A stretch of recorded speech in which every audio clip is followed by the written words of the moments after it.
Bon Edgar, on va arrêter de parler Alsace et on va parler Aveyron. Alors où est-ce qu'on est exactement aujourd'hui? Qu'est-ce que c'est que ce premier salon? Alors on est à la salle des fêtes de Rodez. On organise la première biennale des métiers d'art. On a réuni 45 exposants qu'on a choisis sur des critères qui sont sûrement sélectifs et injustes, mais il faut bien commencer par quelque chose.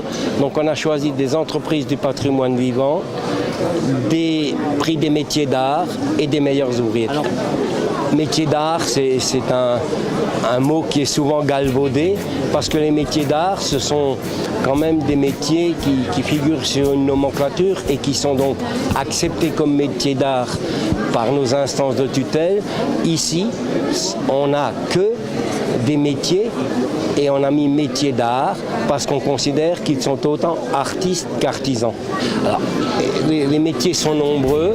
On a de la brodeuse, en passant par le charpentier, le ferronnier, l'enluminure, la mosaïque, les ébénistes, les chauffagistes. On a essayé d'avoir un panel très large. En ce qui concerne les meilleurs ouvriers de France, ils présentent le chef-d'œuvre qui leur a permis d'avoir le titre de un des meilleurs ouvriers de France. Bonjour Véronique. Bonjour monsieur. Alors, je suis Eric d'AveyronReportage.fr. Enchantée. Alors dites-moi, je vois une superbe médaille autour de votre cou. Qu'est-ce que c'est exact? Alors c'est ma médaille de meilleur ouvrier de France. J'ai présenté le concours en l'an 2000 et j'ai eu le titre de meilleur ouvrier de France sur un travail imposé de broderie couleur. Le sujet, c'était une nappe pour un relais de chasse raffinée, disait le sujet, que je présente ici. C'est des sangliers, des chiens et des motifs végétaux. Dites-moi, qu'est-ce qui vous a donné envie finalement de venir participer à cette première biennale des métiers d'art? Alors je participe à cette première biennale car j'ai été invitée par monsieur Edgar Vermouth à participer, donc avec grand plaisir. Ce genre de salon manquait vraiment dans l'Aveyron et c'est vraiment un salon de qualité et qui est très très bien organisé. Alors je suis Florence Solmy, je suis mosaïste d'art installée sur Cansac. La mosaïque, donc c'est l'art d'assembler des petits morceaux donc de mosaïque, de carrelage, de pâte de verre, de tout ce qui se colle au final pour réussir à finir à faire un tableau, une table, des crédences de cuisine, tout, voilà, plein de choses. Tout peut être couvert en mosaïque. Je recouvre des guitares, je recouvre plein de choses, des sphères qui flottent. Voilà, l'idée c'est vraiment d'en mettre partout. Alors je suis alsacienne mais je suis aveyronnaise d'adoption et je suis arrivée dans l'Aveyron en 2001 à cause d'obligations professionnelles et en fait le but d'une exposition comme aujourd'hui c'est de présenter les techniques et puis d'essayer de donner le virus, de pousser les dames à prendre les aiguilles et les fuseaux. Après vous, quel bilan ils vont en tirer de ce premier salon?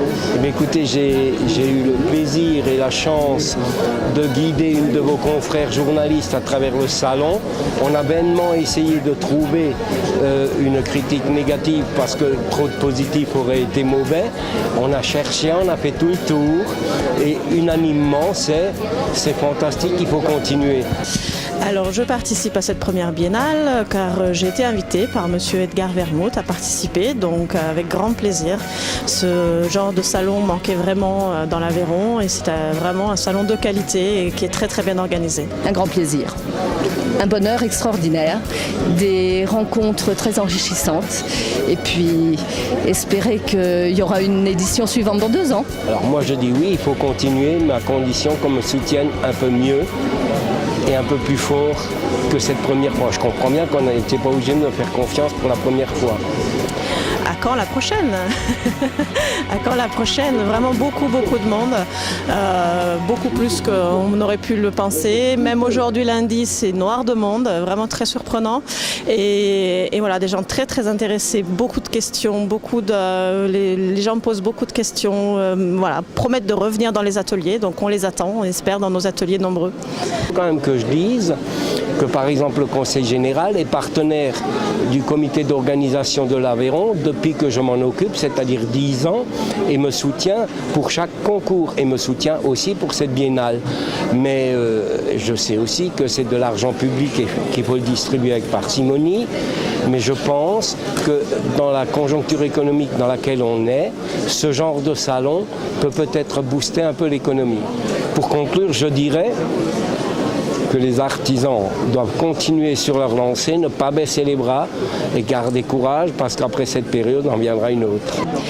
Écoutez, c'est un bilan très positif et surtout c'est un grand plaisir. D'abord parce qu'on rencontre énormément de monde.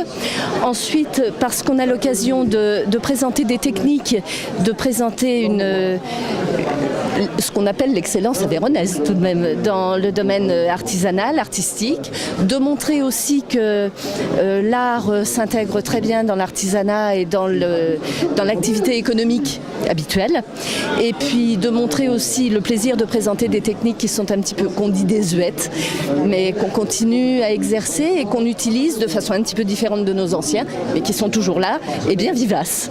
Merci. C'est moi qui vous remercie. Merci à vous. Je vous remercie. Avec plaisir.